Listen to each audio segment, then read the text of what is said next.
I just attended a Living Proof Live seminar this past weekend, and I drove 6 hours to get there on Friday, and I drove 6 hours to get back on Saturday. The question is, why would 7,000 women from 29 different states drive or fly to a Bible study event? Why would anyone pay over $100 to attend, plus hotels, plus gas and food, just to go to school? Because the teacher, Beth Moore, makes learning an event. She makes you think that she's talking just to you, that she understands you, and she makes me laugh. You not only come out of a Living Proof Live event taking pages and pages of notes, but you come out motivated to continue learning. My name is Melanie. My topic today is humor in the classroom. Research on humor has been taking place for 60 years. However, studies on humor have increased over the last 20 and has only recently been taken seriously by educators. Why? Because it used to be that school was entertainment. It was a place where learning was fun, where you met and played with your friends, a place where you could laugh and learn. No longer. Kids can now be entertained all day outside the classroom. Using digital media, they can now connect with their friends 24/7. School is becoming a non-connecting environment as teachers are pushed harder and harder to cover as much content as possible, and they're encouraged to teach to the test. The pressure for students to achieve has been replaced with creativity, exploration has been replaced. Therefore, the need for humor in the classroom is more important than ever. If Reader's Digest oft-repeated line, laughter is the best medicine, holds true, then why did we keep humor out of the classrooms?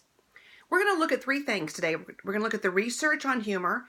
We're going to take a humorous look at the benefits of humor and how you can utilize humor in the classroom. Englert in 2002 wrote an article called Learning with Laughter, and it was published in the Nursing Education Perspectives. He states humor is not a new strategy, but it is perhaps one that is underutilized. Englert goes on to state, humor is by far the most significant activity of the human brain, and humor can stimulate interest in learning, increase mental activity, and promote understanding and bonding. Wanzer in 2006 wrote an article called Are Funny People Popular?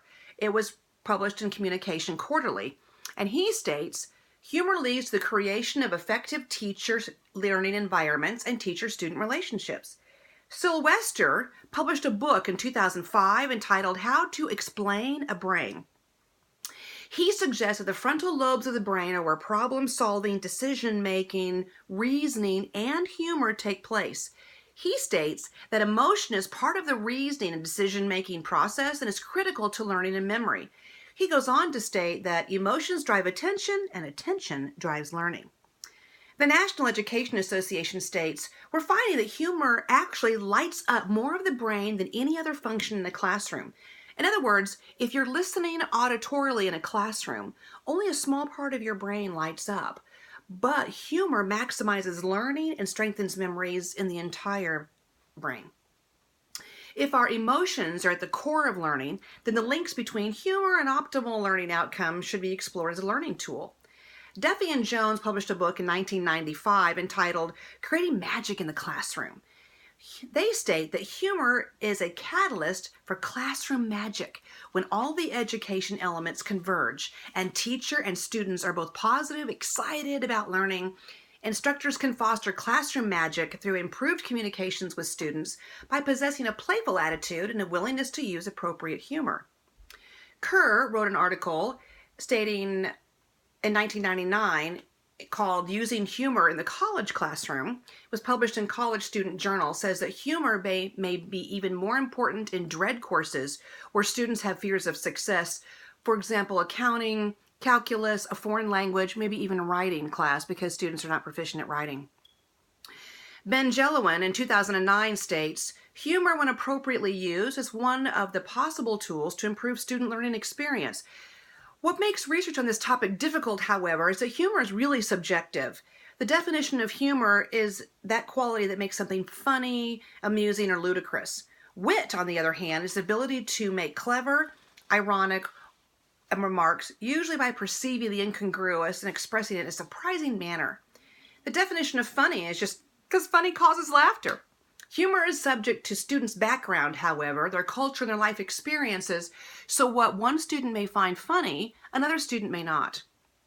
Garner in 2006, in his article, Humor and Pedagogy, How a Ha-Ha Can Lead to Aha Moment, states, the use of humor can be complicated because it may be highly personal, subjective, and contextual.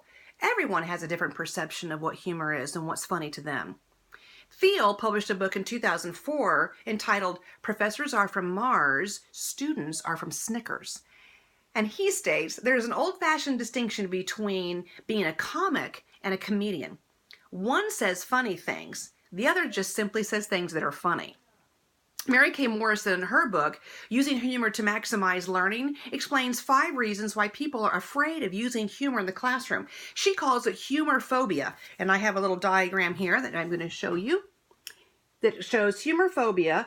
Part of it is people are afraid to use humor because of fear of loss of control of the classroom. They have a fear of loss of classroom work time, fear of looking silly or being made fun of by the students, and a fear of inadequacy. In other words, you just plain aren't funny.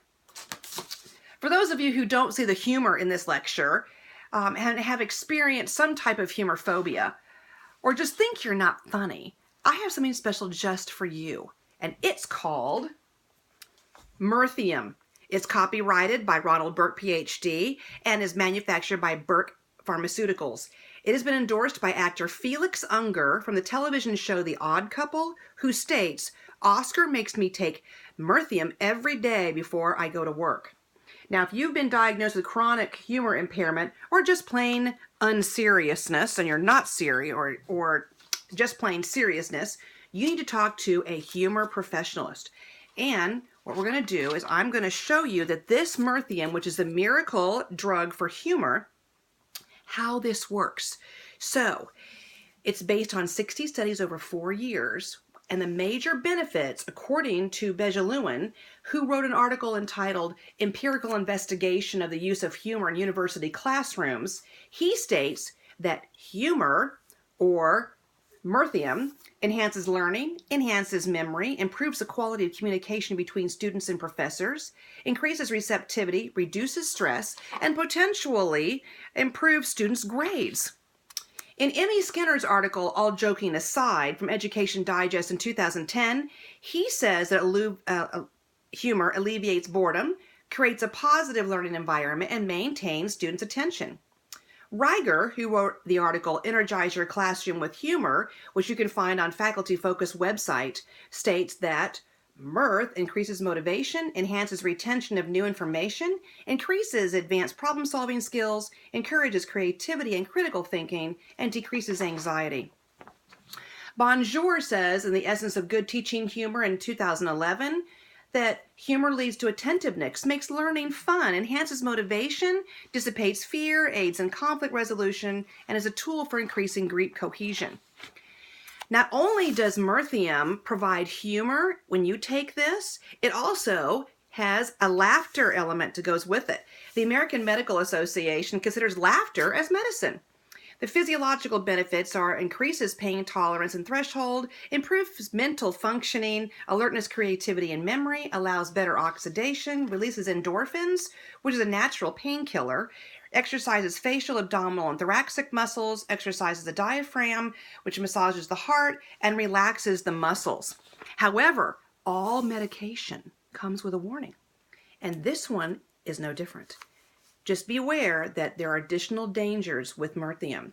It should be used cautiously, as inappropriate use of humor, such as gender bashing, racism, obscenity, sexual humor, and swearing, can be offensive.